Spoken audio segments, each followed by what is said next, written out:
सभी पेंशनर को नमस्कार। मैं मनोज सुराजी। आज की वीडियो का टाइटल जैसे आपने देख ही लिया, कुछ खास होने वाली है। हम कह रहे हैं पेंशनर के हक की कमाई किसने है चुराई। जो पेंशनर के हक की या जो मज़दूरों के हक की कमाई किसने है चुराई। हम ये क्यों कह रहे हैं? कौन है चोर? कौन है पर्दे के पीछे छिपा हुआ शत्रु जो लगातार कामगारों की, मेहनत कशों की कमाई को चुरा रहा है? क्या वो उद्योगपति है? क्या वो ईपीएफओ है? क्या वो सरकार है? आखिर कौन है जो आपकी गाड़ी कमाई को चट कर रहा है और कैसे कमाई जा रही है? बहुत सारे लोग दिन भर कहते हैं कि उद्योगपतियों ने देश को लूट लिया, मज़दूरों का हक का पैसा खा लिया, संघर्ष हुआ, बहुत सारी यूनियनें भी बनी। तो क्या उद्योगपति या इंडस्ट्रियलिस्ट या नियोक्ता, एम्प्लॉयर, वो आपके हक की कमाई खा रहा है या सरकार हक की कमाई खा रही है? वो कह रहे हैं सरकार ने तो बहुत सारी वेलफेयर की पॉलिसी बनाई है, तो क्या सरकार खा रही है या फिर ईपीएफओ खा रहा है? कौन है जो आपके हक की कमाई आपको नहीं दे रहा है और आप इतने परेशान हैं बुढ़ापे में कि आप लाचार हो गए? इस विषय की भी बात करेंगे और इस विषय का उत्तर आप स्वयं देंगे। मैं तो सारी चीज़ें रख दूंगा। मैं ये नहीं कहूँगा कि वो आपके हक की कमाई कौन खा रहा है, लेकिन आप अपने आप अंदाज़ा लगा लीजिए इस वीडियो के माध्यम से कि आपके हक की कमाई कौन खा रहा है। दीपावली है आज और बहुत सारे फ़ोन आ रहे हैं, मेरे को दीपावली की शुभकामनाएं दे रहे हैं, लेकिन मैं आपको दीपावली की शुभकामनाएं नहीं दे पा रहा हूँ क्योंकि कोई शुभ संकेत मिला नहीं। दीपावली तक बहुत सारे लोगों ने ताल ठोकी थी, बहुत सारे यूट्यूबर्स ने वीडियो बनाए थे कि दीपावली तक सरकार अचानक देगी। बड़े बड़े मीडिया हाउसेस लगे हुए थे कि दिवाली तक पेंशन बढ़ा देगी, सरप्राइज़ करेगी। कुछ लोगों ने 2500 की बात की। मैं चुप रहा। मैं देख रहा था कि लोग किस तरह से बातें कर रहे हैं और लेकिन मैं चुप रहा। लगातार मैं ऑब्जर्व कर रहा था। लेकिन आज मुझे लगता है कि दीपावली का दिन है, तो आज बात तो विस्तार से होनी ही चाहिए। विस्तार से बात होने के साथ साथ मैं आपसे एक बात और कहना चाहूँगा कि देखो, हम बहुत सारी चीज़ें करते हैं जो कि हमारे बस में नहीं होती, लेकिन हमको लगातार प्रयास करते रहना चाहिए। पेंशनर, अगर प्रयास छोड़ दोगे तो तुमको तुम्हारा हक और अधिकार नहीं मिलेगा और प्रयास जो कर रहा है ना उसका साथ भी देना चाहिए। ऐसा नहीं है कि हम देखते रहें और सिर्फ मूक दर्शक बन के बैठे रहें। बहुत सारे लोगों ने फ़ोन किया आज मुझे, शायद राजस्थान से फ़ोन आया था, धौलपुर से शायद आया था फ़ोन। उन्होंने कहा कि भैया वो मोदी जगाओ यात्रा का क्या हुआ, स्थगित कर दी क्या? तो मैंने कहा जी हाँ स्थगित की हुई है। क्यों स्थगित की है? मैंने कहा पेंशनर एक साथ जब तक खड़े नहीं होंगे मैं कैसे कर लूँ? कह रहा पेंशनर तो सब आ जाएंगे, अपने अपने खर्चे से सब आएंगे, आप करो। मैंने कहा आपकी बात ठीक है, लेकिन सब अपने खर्चे से आ जाएंगे वो अच्छी बात है, सब अपना अपना खर्चा वहन कर लेंगे, लेकिन जो यात्रा चलेगी 2 4 5 लोग चलेंगे, अपना उनका भी समय लगेगा, बहुत सारी चीज़ें होंगी, उसको कौन वहन करेगा? तो उन्होंने कहा हाँ ये बात भी सही है। तो इस तरह की भी बातें हो रही थी। लेकिन चलो, जब तक सब लोगों के मन में सब अपना वो नहीं आता तब तक हम कुछ कह नहीं सकते। लेकिन असली मुद्दा ये है कि मज़दूरों की हक की कमाई किसने है चुराई, यही मेन मुद्दा है और इसी मुद्दे के इर्द गिर्द आज हम बात करेंगे। वीडियो दीपावली है तो शुभकामनाएं तो नहीं कहूँगा, लेकिन मैं ये कहूँगा कि अगर पेंशन पर शुभकामनाएं नहीं मिली तो कोई बात नहीं, आपको अन्य किसी सूत्रों से, अन्य जगहों से, आपके परिवार से, मित्रों से, दोस्तों से आपको कुछ ना कुछ शुभ समाचार मिले और आपके आसपास का वातावरण कहते हैं सुगंधित हो जाए, खुशियों से भर जाए, ये कामना मैं कर रहा हूँ। पेंशन का काम नहीं हो पाया, कोई बात नहीं, उसके लिए भी लड़ेंगे, कुछ ना कुछ योजना बनाएंगे। लेकिन मैं फिर से आपको दीपावली की शुभकामनाएं इसलिए दे रहा हूँ कि आपके जीवन में अन्य माध्यमों से, सरकार को छोड़कर, शुभ हो और आपका जीवन सुखमय हो, निरोग हो, ये मैं कामना करता हूँ। और इन्हीं शब्दों के साथ हम शुरू करते हैं आज की वीडियो। तो चलिए विधिवत शुरू करते हैं।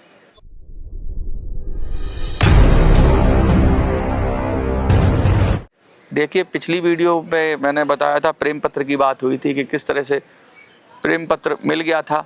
और जब तक पेंशनर खुद मूर्ख बनना चाहेंगे, लोग लगातार मूर्ख बनाते रहेंगे, वो यूट्यूबर हों, वो नेता हों, वो सरकार हों, क्योंकि जब तक आप इस धुन में लगे रहेंगे कि मेरा कोई कंट्रीब्यूशन ना हो, मेरा कोई हिस्सेदारी ना हो, मेरी कोई भागीदारी ना हो, मैं सिर्फ टीवी देखूं और मोबाइल देखूं और मेरा काम हो जाए, नहीं होगा। आपको भागीदारी करनी ही पड़ेगी। आपको भी अपनी पसीने की बूंद का एक छोटे से छोटा हिस्सा उस भागीदारी में डालना पड़ेगा, वो कोई भी हो। तो सबको मिलकर भागीदारी करनी पड़ेगी, अपना सहयोग सुनिश्चित करना पड़ेगा, और जब ये सब लोग सहयोग सुनिश्चित करेंगे तभी जीत संभव है। वरना बार बार ये मूर्ख बनते रहेंगे और ये अपना टाइम वेस्ट करते रहेंगे, और बहुत सारे काल को ग्रसित हो गए इस सब को देखते देखते। कभी कभी तो लगता है ये शायद एक मनोरंजन सा हो गया पेंशनर को कि रोज़ 10-12 खबर देखना और शाम को सो जाना। तो अगर वो आदत भी पड़ जाती है, कभी कभी एक नशे जैसा हो गया, एक जुआ जैसा हो गया कि पेंशनर उसी वीडियो पे क्लिक करेगा जिस पे आज मिल रही है पेंशन, शाम को बढ़ जाएगी पेंशन, खाते में आ गई पेंशन, मोदी ने पेंशन पर क्या बोला, वित्त मंत्री ने क्या बोला, फलाने नेता ने क्या बोला, पेंशनर तैयार हो जाओ, पेंशनर आ गई खुशखबरी। ये टाइटल अगर आपको ज़्यादा एक्साइट करते हैं और बार बार देखने की कोशिश करते हैं, तो मुझे लगता है कि आपको तो ये टाइटल देख के ही इनका बायकॉट कर देना चाहिए। कोई ऐसा टाइटल हो ना तो उसको देखकर ही समझ लो, देखकर ही कहते हैं ना, किताब का पहला पन्ना देखकर किताब के अंदर क्या है वो समझ जाते हो। इसलिए वीडियो का थंबनेल देखकर अगर आप नहीं समझ पा रहे हो कि वीडियो में क्या है, तो फिर मुझे लगता है कि आपकी कमजोरी, और इस कमजोरी को दूर करोगे तो ही बेहतर होगा। दूसरा, आप लोगों ने ज़िंदगी भर नौकरी की है, और नौकरी करने में ये होता है कि भाई नौकरी जो करता है ना उसका माइंड मुझे लगता है उतनी तरीके से ओपन नहीं होता। जो व्यापार करता है वो ज़्यादा बेहतर तरीके से चीज़ों को हैंडल करता है और लाभ और हानि दोनों के लिए तैयार रहता है। तो नौकरी में तो एक तनख्वाह आती है, तो बस उतना आना समझ में आता है आपको। दुनिया में कुछ देना भी पड़ता है, ये शायद सीखने की ज़रूरत है, सहयोग सीखने की ज़रूरत है। वो शायद बहुत लोग जानते हैं, लेकिन जो लोग नहीं सीख पाए हैं अब उनको सिर्फ कैसे करें, उनको सिखा नहीं सकते, बुजुर्ग हैं। लेकिन उनको ये बात याद रखनी चाहिए कि अपनी लड़ाई कोई दूसरा नहीं लड़ेगा, आपकी लड़ाई, अपनी लड़ाई के लिए खुद सहयोग देना पड़ेगा। और कोई उद्योगपति नहीं आएगा, कोई नेता नहीं आएगा, कोई सरकार नहीं आएगी, कोई पार्टी नहीं आएगी। अपनी लड़ाई के लिए आपको खुद अपने नेता पैदा करने पड़ेंगे, और सच्चे नेता पैदा करने पड़ेंगे, और उनको सहयोग भी देना पड़ेगा, तभी आप इस लड़ाई को जीत पाएंगे। चलिए मैं पीएफ फंड की बात करता हूँ, प्रोविडेंट फंड की बात करता हूँ, और फिर मैं बताता हूँ कैसे आप लोगों के साथ धोखा हो रहा है और कौन है जो मज़दूरों के हक की कमाई चुरा रहा है। मैंने जैसे सवाल किया स्टार्टिंग में वीडियो में, वो कौन है? वो ईपीएफओ है, वो सरकार है, वो व्यापारी है, वो कौन है? तो जब ईपीएफ एम्प्लॉय प्रोविडेंट फंड की जब कॉन्सेप्ट थी, तो उसके लिए ये कहा गया था कि भाई जैसे सरकारी लोग हैं उनको बुढ़ापे में एक तरह का पैसा मिलता है जिससे उनका जीवन सिक्योर हो जाता है, क्योंकि नौकरी करी पूरी ज़िंदगी किसी के लिए, तो बुढ़ापे में तो कुछ ना कुछ ऐसा पैसा में हाथ में आना चाहिए, पैसा जिससे अपना घर बना लें अपनी, और जो बुढ़ापे में जो बीमारियां हैं और अन्य खर्चे आ जाते हैं बुढ़ापे में, बच्चों की परवरिश हो गई या उनकी शादी हो गई या उनका सेटअप करने वाली बात हुई, अपना फिर से कुछ क्योंकि 60 साल के बाद ज़रूरी थोड़ी ना आदमी की बिल्कुल काम ना करे, कुछ अपना कारोबार सेट करना है, तो एक लमसम एक भविष्य निधि समझ लीजिए, एक पैसा इकट्ठा करने के लिए सरकार ने एक पीएफ की शुरुआत की। और अच्छी चीज़ थी, अच्छी चीज़ ये थी कि भाई इसमें एक पैसा आदमी को मिल जाता था और ब्याज रहित पैसा था, ब्याज नहीं, वो सॉरी माफ़ करिएगा, टैक्स रहित, मतलब टैक्स की भी छूट थी उसमें।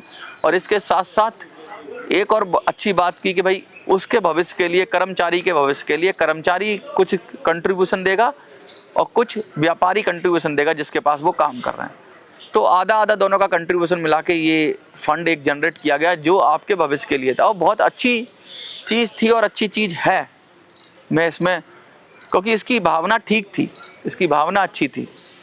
और इस भावना में क्या था, 12% के करीब जो कर्मचारी है उसकी जेब से जाएगा और 12% के करीब जाएगा उस नियोक्ता की जेब से, तो टोटल 24% हो गया।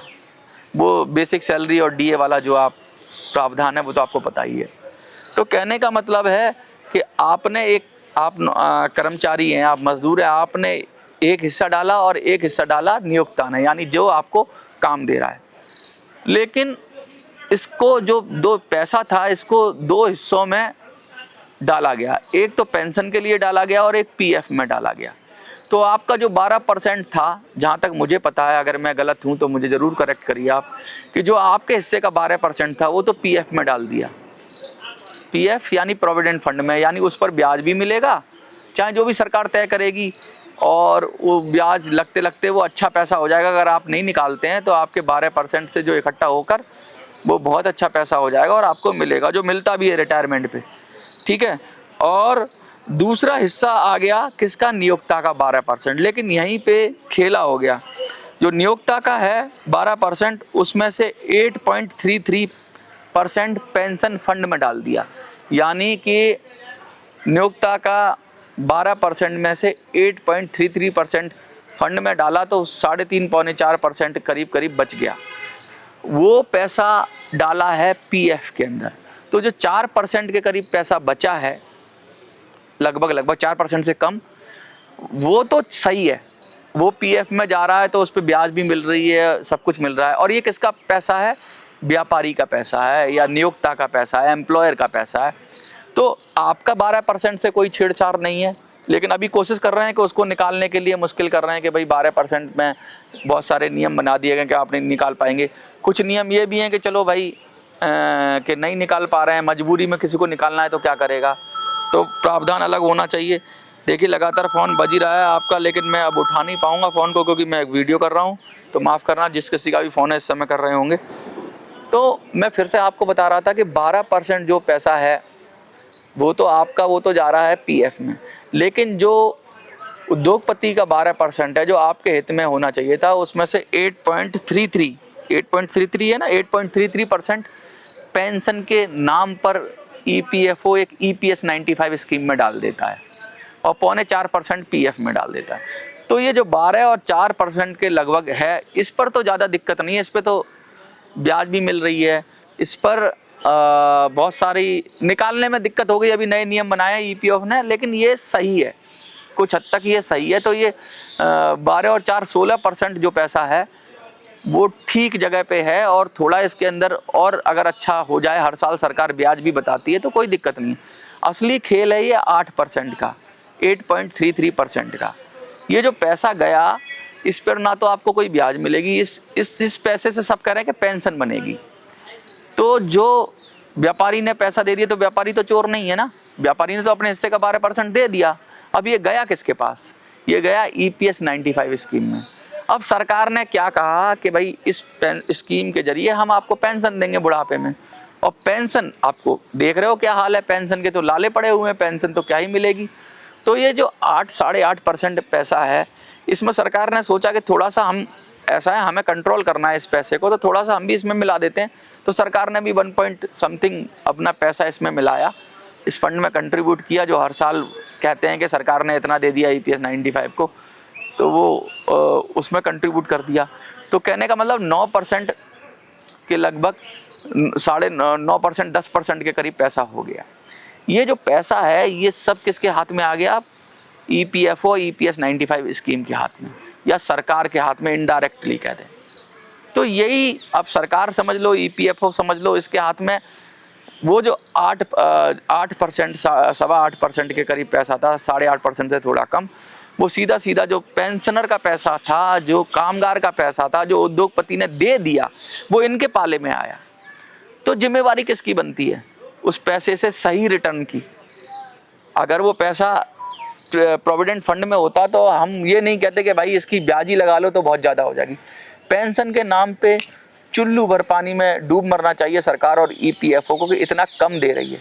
तो यानी 10% के करीब पैसा सरकार गबन कर रही है, खा रही है, या अपने पास ले रही है, या ईपीएफओ खा रहा है, या फिर ईपीएस 95 की स्कीम खा रही है, और आउटपुट क्या दे रही है, बहुत कम दे रही है। तो ये जो पैसे की लूट है, ये तो मुझे लगता है यही लोग में से कुछ कर रहे हैं, या ये स्कीम कर रही है। और ये पैसे को लूट भी नहीं कहेंगे, इस पैसे को एक तरह से अपने अंदर ले लेना और ऐसा फार्मूला बनाना जिससे इस पैसे से निकासी ना हो पाए। बहुत सारे लोग कहते हैं पेंशन फंड में बहुत कम कंट्रीब्यूट होता है, इसलिए पेंशन कम है। अरे भाई 8.33% कम नहीं होता है पेंशन फंड के अंदर कंट्रीब्यूशन। लोग इसको बढ़ाने की बात कर रहे हैं कुछ लोग, कुछ लोग कह रहे हैं लिमिट बढ़ाओ, कुछ लोग कह रहे हैं इसको भी बढ़ा दो 8.33% को। तो भैया और जो पैसा तुम्हारे अभी पीएफ में जमा हो रहा है पेंशन फंड में चला जाएगा वो, और पेंशन फंड के अंदर से आउटपुट तो कुछ निकलता नहीं है जब तक ये फार्मूला रहेगा। तो ऐसे लोग भी साजिश कर रहे हैं जो कह रहे हैं कि पेंशन फंड में कंट्रीब्यूशन बढ़ना चाहिए। पेंशन फंड में कंट्रीब्यूशन बढ़ना चाहिए तो सरकार का बढ़ाए, जो सरकार अपना हिस्सा है उसमें बढ़ाए, उसमें पैसा दे और बढ़ाए। और दूसरा फार्मूला सुधारे। अगर कंट्रीब्यूशन बढ़ा भी दिया, अगर एम्प्लॉयर के हिस्से से काट के कंट्रीब्यूशन बढ़ा रहे हैं या फिर एम्प्लॉय के हिस्से से कुछ काट के कंट्रीब्यूशन बढ़ा दिया तो वो पैसा और मट्टी में चला जाएगा। तो बहुत सारे लोगों को मैं कहना चाहूँगा कि पेंशन के फंड में कंट्रीब्यूशन बढ़ाने की बात तब तक ना करें जब तक कि फॉर्मूले में सुधार ना हो, वरना ये जो पैसा अब 10% के करीब सरकार और ईपीएफओ की EPS 95 स्कीम के जरिए उस पर अजगर की तरह बैठी हुई है, वो और चला जाएगा आपकी पॉकेट से। तो आप फिर और इसमें पेंशन तो क्या ही मिलेगी आपको, देख ही रहे हो क्या हालात है, और ऊपर से पैसा और चला जाएगा। तो खाम है पेंशन कंट्रीब्यूशन बढ़ाने की कोशिश ना करें कि ये एक तरह की आपके साथ धोखाधड़ी है आपके 10% पैसे के साथ। व्यापारी वर्ग को मैं इसमें कतई भी दोष नहीं दूंगा, ये सब किसी एक चालाक IAS ऑफिसर्स या चालाक IAS ऑफिसर्स ने मिलकर, कुछ मंत्रियों ने मिलकर ऐसी पॉलिसी बनाई कि इनको कामगारों को इनका हक का पैसा पेंशन के रूप में ना मिल पाए और वो सारा पैसा पर हम EPFO या सरकार इनडायरेक्ट तरीके से बैठ जाए और मन चाहा उससे देश के अंदर उपयोग करें, सरकारें उपयोग करें, जो भी है। लेकिन ये इस आपके साथ अन्याय है। और किस नाम पर अन्याय है? पेंशन देने के नाम पर। इससे अच्छा तो लोग पेंशन के लिए अगर ये 8% 8.33% अगर रिलीज कर दें PF में ही तो बहुत लोगों को राहत होगी। तो इस EPS 95 जैसी योजना की जो 1995 में आई, ये एक लूट की योजना थी और इसकी कोई ज़रूरत ही नहीं थी। ये धोखे की योजना थी जिस धोखे से आपका लगभग 10% के करीब पैसा खा लिया गया। ये योजना इतनी घातक है कि मैं इसको क्या ही बोलूं कि अब इसमें क्या ही कर सकते हैं आप। इसके अंदर इस योजना से बचने के 2 तरीके हैं। एक तो होता है वेंटिलेटर और दूसरा होता है उसका इलाज। योजना का इलाज तो यही है कि या तो इस योजना को पूरी तरह स्क्रैप आउट कर दिया जाए, EPS 95 को कुछ नया लाया जाए, या फिर इसका फार्मूला बदला जाए। तो इसका चाल चलन और चेहरा कुछ भी ठीक नहीं है, नाम भी ठीक नहीं है EPS 95। बहुत सारे लोगों को जबान पर भी नहीं चढ़ा है EPS 95। कुछ ऐसा नाम देते लोगों को जो याद रहता लोगों को। तो पेंशन का नाम भी इस तरह का है कि लोग ज़्यादातर इस पेंशन के नाम को जानते ही नहीं हैं। तो नाम से लेके चाल चरित्र और चेहरा सब कुछ खराब है इसका। तो इसके 2 ही तरीके हैं, एक तो वेंटिलेटर का सपोर्ट और दूसरा इसका आमूलचूल परिवर्तन, इसको स्क्रैप करके नई तरह से बनाया जाए और नामकरण किया जाए नया। दो तरह के उपाय हो सकते हैं। वेंटिलेटर सपोर्ट क्या है? वेंटिलेट सपोर्ट है मिनिमम पेंशन। क्या होता है जब हम मिनिमम पेंशन की बात करते हैं, जैसे सरकार दावा करती है कि 1000 कर दिया, तो मिनिमम पेंशन में के प्रावधान में कोई भी फॉर्मूला अप्लाई नहीं होता, बस आपको पेंशन मिलेगी। भाड़ में गया फॉर्मूला। यानी सरकार खुद ही कहती है मिनिमम पेंशन से निकालेगी तो बहुत कम बनेगी पेंशन, 1000 से भी कम बनती है, बहुत ज़्यादा कम बनती है। तो उन्होंने कहा यार ये फार्मूले को फेंक दो। तो मिनिमम पेंशन जब सरकार लागू करती है तो वो फार्मूले को खुद ही कूड़े के ढेर में फेंक देती है। जब सरकार खुद मिनिमम पेंशन कह रही है और कूड़े के ढेर में फेंक रही है, इसका मतलब फार्मूला गड़बड़ है। तो मिनिमम पेंशन एक वेंटिलेटर है लेकिन वो पूरा सही उपाय नहीं है। मिनिमम पेंशन कर दोगे आप 7,500, 9,000, 10,000, तो आज वो राहत दे देगी आज के लोगों को। और लोग तो मतलब ही कह रहे हैं मेरे को मिल जाए। आने वाले जो लोग हैं 7 करोड़ लोग जो EPFO में निवेश कर रहे हैं, EPFO में निवेश ही नहीं कहूँगा मैं, निवेश तो है नहीं कुछ, EPFO में कंट्रीब्यूट कर रहे हैं ये कहूँगा। उनका क्या? आप बड़े मतलबी हो, बुजुर्ग हो, आप बड़े मतलबी हो। आप तो अपने लिए कि मुझे मिनिमम पेंशन मिल जाए, आज 7,500 मिल गई, आपका जीवन तो निकल जाएगा। लेकिन जो आपके बच्चे काम कर रहे हैं उनके लिए जब 7,500 ऊँट के मुंह में जीरा होगी, फिर वो लड़ेंगे अपने लिए। सब लड़ाई अपने अपने लिए लड़ेंगे, क्या एक साथ नहीं लड़ सकते? आपको ये बात समझनी चाहिए। बहुत सेल्फिश हो आप, बुजुर्ग हो लेकिन मुझे कहना पड़ेगा आप सेल्फिश हो। इतने सेल्फिश हो आप कि आप अपने अलावा किसी की सोच नहीं रहे हो। बुढ़ापे में तो कम से कम अपना नहीं तो आने वाले बच्चों की पीढ़ियों का भी तो सोचो। उनके लिए तो संघर्ष करो, उनकी तो आवाज़ बनो, उनके लिए तो आवाज़ उठाओ। पूरे फॉर्मूले को स्क्रैप डाउन करने की कोशिश करो। Minimum pension, minimum pension, minimum pension. अरे मिनिमम पेंशन से क्या होगा? तुम्हारा भला हो जाएगा क्या? सबका भला हो जाएगा? वो 7 करोड़ लोग इसीलिए तुम्हारे साथ नहीं आते क्योंकि तुम सेल्फिश हो, सिर्फ अपनी बात करते हो। बुरी लग रही होगी, कड़वी लग रही होगी, सेल्फिश हो, कुछ देना नहीं चाहते लेकिन चाहते हो कि सब कुछ मिल जाए। और इसमें से बहुत सारे लोग, मैं कह रहा हूँ बहुत सारे लोग नहीं हैं, कुछ लोग, ज़्यादातर लोग हैं, लेकिन मैं कहूँगा 80% 90% को तो पता ही नहीं है कि क्या हो रहा है, कैसे भाग लेना है। तो वो तो चलो, वो तो अज्ञानता में है। 10-12% लोगों को पता है कि भाई उन्हें क्या करना चाहिए, कैसे सहयोग देना चाहिए, लेकिन वो भी खड़े नहीं हो रहे। जो खड़े हो रहे हैं उनकी संख्या 0.01% है संघर्ष में, और वो बेचारे सबका वजन नहीं लाद सकते। वो कितना लड़ेंगे? वो कहेंगे जब किसी को नहीं पड़ी तो मुझे ही क्या पड़ी है। तो मैं उन सब, फिर भी मैं कहते हैं ना, गुरु गोविंद सिंह ने 5 लोग बोले थे कि 5 लोग मिल जाए मुझे। तो ऐसे कितने लोग हैं आपके बीच में? मुझे लगता है 5 भी नहीं हैं जो पूरी दम से, जिन्होंने जान अपनी हथेली पे लेकर लड़ जाएं। लोग कहते हैं आमरण अनशन कर लो, आमरण अनशन कर लो। कौन करेगा आमरण अनशन? जो ये आइडिया दे रहा है वो करेगा क्या आमरण अनशन? क्या बैठेगा भूख पे? कोई अगर ऐसी भूख हड़ताल पे बैठे तो कमेंट में मुझे लिख के बताए, मैं बात करता हूँ उससे। दूसरे को शहीद कर दो, भगत सिंह बना दो, सब कुछ बना दो, अपने लिए अपना पसीना भी मत दो। ऐसे थोड़ी ना होता है। जो आप खुद कर सकते हो आइडिया, वही दूसरे को दो, ज्ञान दो। कोई कहता है रेल रोक दो, ट्रेन रोक दो, ये रोक दो, सड़क रोक दो। वो जो आइडिया दे रहा है वो जाकर रोक सकता है क्या? दूसरों से कैसे उम्मीद कर रहे हो? जो तुम्हारे लिए फीजेबल नहीं है, दूसरे से उम्मीद कर रहे हो तो वो काम करेंगे। वो जो तुम आराम से कर सकते हो, सारे बुजुर्ग आराम से कर सकते हो, ऐसा काम करना चाहिए। और जिसमें सबका भागीदारी हो। मैं बार बार कहता हूँ, कुछ 2-4 लोगों के शहीद हो जाने से या होने से कुछ नहीं मिलेगा, सबको साथ देना पड़ेगा, तभी कुछ होगा। दीपावली है, आप सबको शुभकामनाएं दे रहा हूँ, लेकिन सीधा सीधा ये बता रहा हूँ कि मज़दूरों के हक की कमाई किसने खाई? तो मुझे तो लगता है EPS 95 योजना के जरिए इस योजना के माई बापों ने खाई, क्योंकि 10% के लगभग पैसा व्यापारी वर्ग से आ गया, सरकार का भी कंट्रीब्यूशन आ गया, लेकिन वो एक ऐसे कुएं में चला गया, ऐसी अंधी खाई में चला गया, ऐसे गहरे तालाब में चला गया जहाँ से उसको निकाल पाना टेढ़ी खीर है। पेंशन के रूप में जो भी मिल रहा है वो बहुत कम है और उसका आउटपुट 0 है, नील बटा सन्नाटा है। इससे अच्छा तो इस पैसे को, पेंशन को बंद करके EPFO को प्रोविडेंट फंड में डाल देना चाहिए। कम से कम एम्प्लॉई को, कम से कम कामगार को, कम से कम मजदूर को उसके हक के पैसे की ब्याज सहित मिलेगी।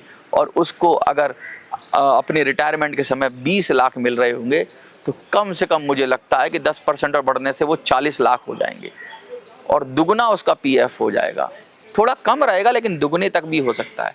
तो क्यों ना इस पेंशन का नाटक बंद किया जाए और सरकार के हाथ से अपना भविष्य, सरकार ने जो अपने हाथ में लिया है तो भविष्य अंधकार में हो ही गया है, तो सरकार के हाथ में भविष्य ना देके अपना भविष्य अपने हाथ में लिया जाए, क्योंकि अपने हाथ में जो चीज़ होती है उसी को आप कंट्रोल कर सकते हो। वरना तो कटोरा लेके सरकार के सामने भीख मांगते रहो। सरकार की मर्जी, दे तो दे, ना दे तो श्रम मंत्री की तरह लव लेटर पकड़ाती रहे और आप तमाशा देखते रहो। आपको क्या लगता है कमेंट में लिखिए। देखते रहिए मिनी संसद। धन्यवाद।